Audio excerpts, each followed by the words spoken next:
La notion du marché forfaitaire, il y a une grande différence entre le marché forfaitaire et le marché unitaire, même s'il y a toujours une grande confusion, même parmi les professionnels. Il y a beaucoup de personnes, d'ingénieurs qui continuent à traiter le marché forfaitaire comme s'il s'agit d'un marché unitaire, alors que c'est deux mondes complètement différents. Si vous traitez, pour commencer par la conclusion, si vous traitez un marché forfaitaire comme si c'était un marché unitaire, vous allez déposer le bilan, vous risquez de déposer le bilan à la fin du projet.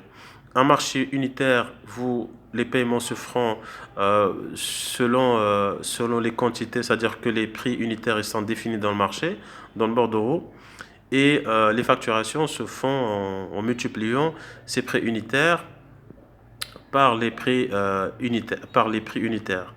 Maintenant, pour le marché forfaitaire, en fait, le principe il est complètement différent. Le paiement ne se fait pas en fonction des quantités, mais en fonction c'est-à-dire de cette prestation de manière forfaitaire.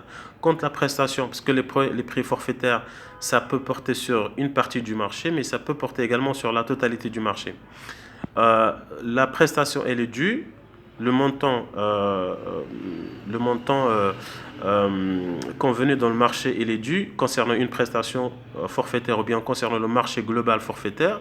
Il est dû quand cette prestation elle est entièrement achevée, exécutée, indépendamment des quantités. D'ailleurs, quand on est dans le marché forfaitaire, on ne parle plus de bordereau, mais on parle de décomposition de prix. C'est uniquement une décomposition de prix qui permet de calculer justement ces décomptes provisoires. Mais ce n'est pas un bordereau, ce n'est pas des prix unitaires, ce n'est pas un bordereau des prix unitaires.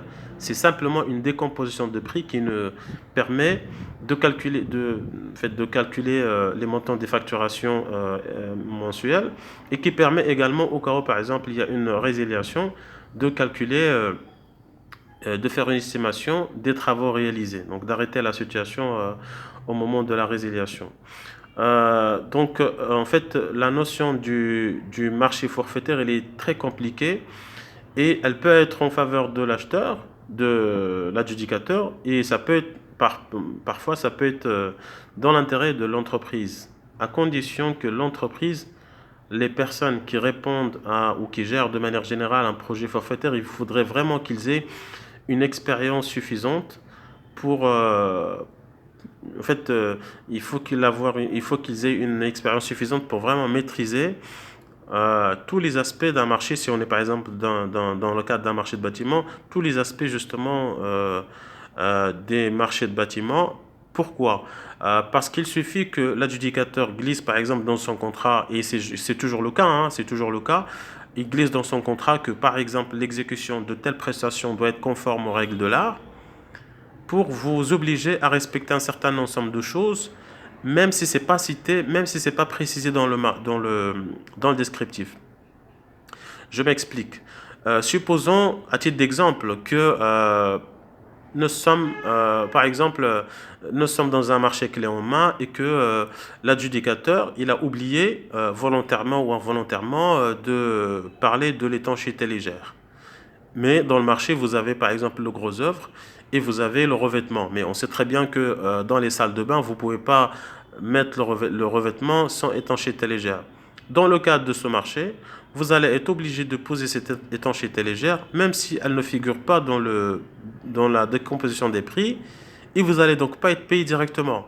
Mais le prix global du marché, même si dans la décomposition de prix on ne retrouve pas cette étanchéité légère, mais le montant global, il est censé en fait implicitement, en fait, il compense, il paye cette étanchéité légère. Donc vous, quand vous répondez à ce marché forfaitaire, si vous n'avez pas une connaissance suffisante de tous les aspects, vous allez peut-être louper. Vous allez, par exemple, simplement vous limiter à remplir, à saisir ce tableau de décomposition des prix où l'étanchéité légère ne figure pas. Donc, en fin de compte, vous allez exécuter une tâche que vous n'avez pas chiffrée. Et donc, ça vous met tout de suite en porte-à-faux. Et des cas comme ça, ils sont très nombreux. Par exemple, supposons que l'adjudicateur il a oublié de parler de la mise à la terre, alors que c'est obligatoire, ou bien il a oublié par exemple de parler de la coupure de capillarité, alors qu'on sait que Dans certains cas, hein, si on est dans le cas où cette coupure de capillarité est obligatoire, donc vous allez la poser soit par la membrane, soit par les mortiers bon, imperméables euh, ou, euh, ou le mortier préférentiel, euh, performantiel. Donc vous allez les poser alors que ça ne figure pas directement dans la décomposition de prix. Donc vous allez poser quelque chose que vous n'avez pas prévu. Et des cas comme ça, ils sont très nombreux. Supposons même, par exemple, que dans, euh, dans les plans d'exécution qui figurent dans le DCE, qu'il y a par exemple une erreur. Une erreur qui a glissé que volontairement ou involontairement, le bureau de contrôle ou le bureau d'études en amont, ils n'ont pas fait attention et qu'au moment de l'exécution, on se rend compte, par exemple, que l'espacement il est trop grand ou que les diamètres des barres ils sont trop petits. Enfin, on a découvert une erreur. Cette erreur, bien sûr, elle doit être rectifiée parce qu'on est obligé maintenant, comme on a dit, on est obligé d'exécuter un projet qui doit être conforme aux règles de l'art. Donc, pour qu'il soit conforme aux règles de l'art, on est obligé de rectifier cette erreur. Mais les charges, parce qu'il y aura une augmentation des coûts, soit parce que l'espacement, par exemple, il va diminuer, ou bien parce que le diamètre des barres il va augmenter, donc le coût va augmenter, mais ce coût supplémentaire, il va totalement être pris en charge par l'entreprise. C'est pour ça que pour répondre à un marché forfaitaire, en fait, le processus et la méthode, il est complètement différente avant de répondre. Et il y a aussi des erreurs parfois sur les quantités. Supposons qu'il n'y a pas d'erreur sur les études et que dans la décomposition des prix, les quantités, les avométrés, ils sont encore une fois volontairement ou involontairement, ils sont erronés. Donc si vous contentez uniquement de répondre, de saisir la colonne des prix unitaires, vous allez être induit dans l'erreur. Parce que s'il y a par exemple une quantité qui est sous-estimée, volontairement ou involontairement, vous allez tout de suite être en porte-à-faux. Et parfois, il y a des tâches, comme on disait tout à l'heure, qui sont complètement oubliées.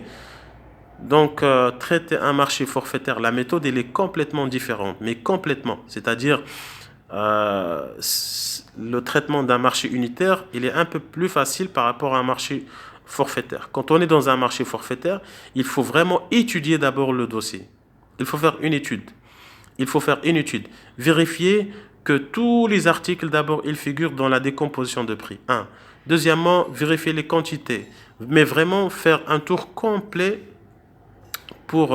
et vérifier même, rentrer dans le détail. S'il n'y a pas d'erreur dans les plans, s'il n'y a pas de contradiction, parce que s'il y a, par exemple, des contradictions ou des erreurs, et que plus tard, si vous êtes adjugé le marché, si plus tard, pendant l'exécution, on s'en rend compte, l'erreur, elle va être rectifiée et les coûts supplémentaires éventuels, ils vont être complètement pris en charge par l'entreprise. Parce que dans le marché forfaitaire, bien sûr que le projet doit être conforme aux règles de l'art et donc pour être payé, il faut livrer un projet qui est conforme aux règles de l'art. Donc vous allez supporter des coûts qui ne sont pas chiffrés initialement. Donc en fait, la méthode, elle est complètement différente. Mais malheureusement, on continue à voir même des professionnels qui traitent toujours un marché forfaitaire comme si c'était un marché unitaire, alors que le principe et l'esprit sont complètement différents.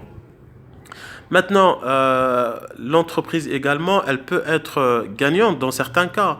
Dans le cas, par exemple, où l'étude elle est à la charge de l'entreprise, si c'est comme ça dans le marché, c'est-à-dire que le DCE, il met juste un APD, mais les plans d'exécution sont à la charge de l'entreprise, donc c'est à elle de rendre les plans d'exécution. Elle peut, supposons que le marché, par exemple, prévoit une structure en charpente métallique, l'entreprise, par exemple, elle peut procéder à un redimensionnement de cette structure et espérer optimiser un peu le poids de la structure. Donc, si l'entreprise, et c'est souvent le cas hein, avec une étude vraiment poussée et sérieuse, on arrive facilement à économiser beaucoup dans le poids de la charpente et donc ça va constituer un gain un gain immédiat pour l'entreprise parce qu'elle va gagner sur le tonnage et donc forcément sur le coût. La même chose pour le béton armé. Par exemple, l'entreprise, si c'est du béton armé, ce qui est prévu dans le marché, et que l'entreprise, elle souhaite passer au post-contraint et qu'elle espère en gagnant, parce que le post-contraint, c'est pas un peu, mais c'est beaucoup plus rapide. En tout cas, au niveau des planchers, c'est beaucoup plus rapide dans l'exécution. Donc, parce qu'on peut décoffrer plus rapidement. Donc, en gagnant en temps, l'entreprise, elle peut gagner également en coût. Donc, l'entreprise aurait complètement modifié les plans et ça peut lui constituer un gain, une marge supplémentaire. Donc, ça peut parfois jouer en faveur de l'entreprise si l'entreprise si elle gère bien, si elle a les ressources nécessaires pour faire des études, et voir la possibilité de faire des économies, mais ça peut jouer également contre l'entreprise si l'étude n'est pas très bien faite et si surtout le marché est traité comme si c'était un marché unitaire. Dans certains cas, nous pouvons avoir également des adjudicateurs qui sont un peu malhonnêtes qui, par exemple, ils ont un budget, c'est-à-dire qu'ils ont arrêté à la base un budget pour faire un projet, et que suite à l'étude, le bureau d'études, par exemple, il a fait l'étude et ils se sont rendus compte que, parce que eux, l'estimation, ils font une étude, ils sortent un bordereau ou bien une décomposition de prix, et ensuite ils appliquent des prix unitaires du marché. Ils les appliquent sur ces quantités qui sont calculées par le bureau d'études et ça leur donne à chaque fois les prix totaux et ensuite le prix total du projet. Maintenant, si ce prix total du projet s'avère plus grand que leur budget, donc il y a des adjudicateurs qui sont un peu malhonnêtes, donc ils vont tout simplement jouer sur les quantités, ils vont les baisser. Supposons que lui, son manque à gagner, par exemple, c'est 1% ou bien 2%. Donc, ces 1%, il va les diminuer de toutes les quantités du tableau de décomposition des prix. Et donc, ça va lui permettre immédiatement d'avoir le budget qu'il souhaite. C'est pas honnête. Bien sûr, tous les adjudicateurs ne sont pas comme ça, mais ça peut arriver. C'est pour ça que l'entreprise, parce que l'aval, toujours, elle revient à l'entreprise. L'entreprise, dans le traitement de ce marché forfaitaire, elle doit toujours faire une étude, pas seulement de saisir le bordereau, de le remplir et mettre les prix unitaires, mais vraiment de faire une étude complète du projet, mais vraiment de tous les aspects, et voir s'il n'y a pas d'oubli, s'il n'y a pas d'erreurs sur les avant-métrés. Il doit obligatoirement refaire les avant-métrés, de voir même si techniquement il n'y a pas d'erreur au niveau des plans, même au niveau des études. Donc ça nécessite vraiment des ressources pour répondre à un marché forfaitaire. Donc voilà, c'est tout pour aujourd'hui. J'espère que ma vidéo vous a plu. N'hésitez pas à rentrer en contact avec moi si vous avez des questions, si vous avez des remarques, si vous avez des rectifications. Merci.